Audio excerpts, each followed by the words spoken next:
Well, here's what I'm concerned a little bit about. Loss. Yeah, the loss for The the loss, Lakers. not putting it all on LeBron. Of course. It's more so, I think age plays into this, Stephen A., as we get game day separations, right? So it's one game every other day for the Lakers in Memphis. And what I saw Taylor Jenkins and company do last night, the pace of the game was frenetic. It's fast. There were about 7 possessions where it was back to back to back to back to back to back to back. Now, I think it's similar to the strategy I saw Mike Brown try to do with Davion Mitchell the first couple of games he played against Steph, where you just keep trying to chase him around. I think Steph's body, the conditioning, is more built for the endurance level of that. That's not what LeBron James is good at doing at this stage of his career at 38 years old. You do not want to get lost in a track meet with younger legs like Ja Morant and Desmond Bain, who, by the way, Desmond Bain's been the best player on the court the last 2 games. And their ability to knock down shots on the outside with him and Luke Kennard have been a major difference maker, and I haven't seen Malik Beasley knock down a shot in a while. Sometimes I wonder if he's actually on the court. But to me, AD played his best game. But this game 6 in LA, the last 2 games, Desmond Bain and Ja Morant have been finding their rhythm. I'm concerned. Now, I know LeBron can take over the game, but this goes back to that Dylan Brooks game. You still need AD to be aggressive. They need to slow down the pace. They need to dominate the boards, which they didn't do last night. And they need to hit shots from the outside. But LeBron also needs to be aggressive and attack the middle of the paint. That's where they ate in their last game that they won, in game 4.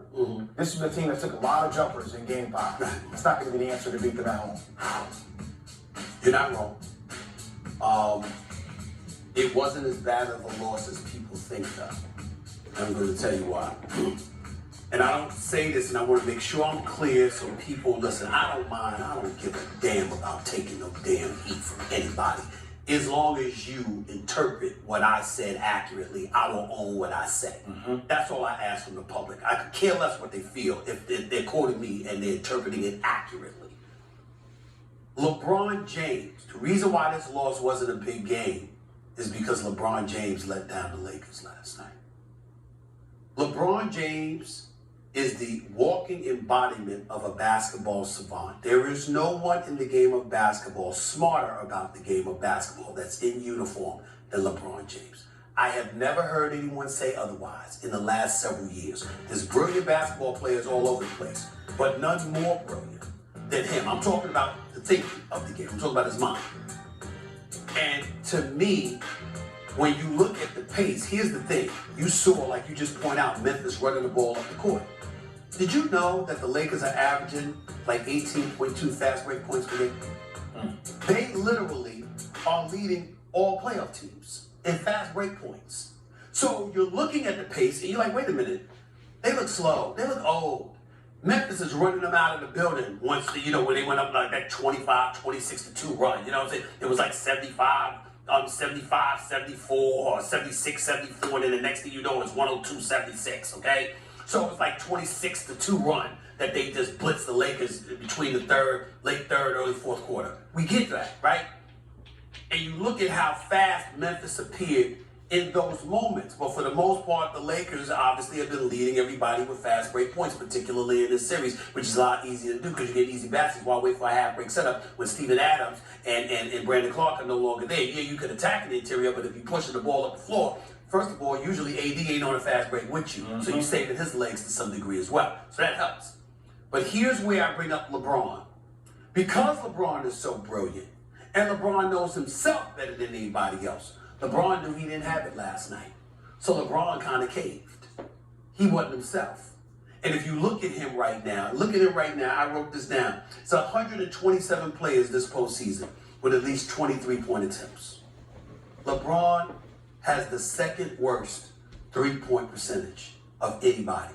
He's 6 for 36, 16.7%. That's what he's been going through. And so when you look at it from that perspective, if he's feeling himself and he knows he don't have it, but he also knows Memphis got it this night, he's smart enough to know, I just don't have it. They got us.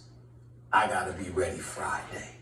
That's why I'm not considering this like a catastrophic loss. I predicted they'd lose this game. I didn't think it was going to be because of LeBron. I knew AD would have a good game numbers-wise, but I certainly didn't think LeBron was going to play that badly.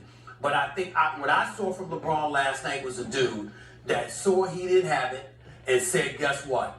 I got to get myself ready for Friday because he knows you don't want to go back to Memphis for Game 7. Let me tell you something right now. Anthony Davis, I mean this figuratively, not literally, but Anthony Davis might start crying just because he had to get back on the plane.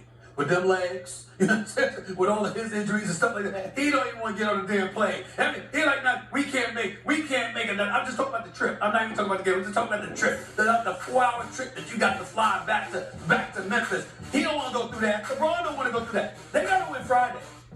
They got to win Friday night. I believe the Lakers season is on the line. The Lakers don't win Friday. They damn sure don't win Sunday. They got to win Friday, or I don't think they'll show up Sunday. What did you say that run was? That run that Memphis went on? I think it was 26-2. It was like 76-74, and then it was 106-76. You think Darvin Ham will call a timeout? Huh? You think Darvin Ham will call and utilize a timeout to stop the run? Yeah. That would be interesting if you were to do that, right? Yeah. And one of the things that I think they're going to have to combat, Stephen A., you talk about 18.2 points in transition points. Mm-hmm. You've also been forcing a ton of turnovers. Yeah. Right? So that's different as it relates to pace. The pace I'm talking about is after made shots. And that's the secret sauce that Taylor Jenkins and these guys have inserted into their scheme. You're seeing as soon as a shot is made, look how fast it is that Ja Morant gets the ball up the court. They're beating, at times, AD jogging back down the court. So you're increasing the tempo of the game, which increases the number of possessions, the volumes. I think that takes away from Bron's legs. And by the way, when Bron gets tired, what does Bron do? Settles for threes. That's right. So that's something for them. If you're talking about reverse engineering, they need to find some way to think, slow it down. Only Kevin Herter in Sacramento has been worse than LeBron these playoffs from threes. And so when you look at it from that perspective, you got to take all of that into consideration. But at the end of the day, this is LeBron James. I have no doubt in my mind LeBron James is going to show up Friday night. Oh, I agree. Because he knows what's on the line. They're not beating Memphis in a Game 7, in my humble opinion. I can't see it. I can't see it. Not the way Ja Morant coming at them. Not the way Desmond Bane's been coming at them. Not the way Jaren Jackson Jr. has been erasing everything in his vicinity. It ain't going to happen. Okay? So I just look at it from that perspective. Friday is their season. They got to get it done. LeBron knew that ahead of time. Yeah. Meaning he saw how he wasn't feeling. And he said, yo, I don't have it. We got to get this done Friday. I think that's what happened last night. And that game's on ESPN 10:30 Eastern.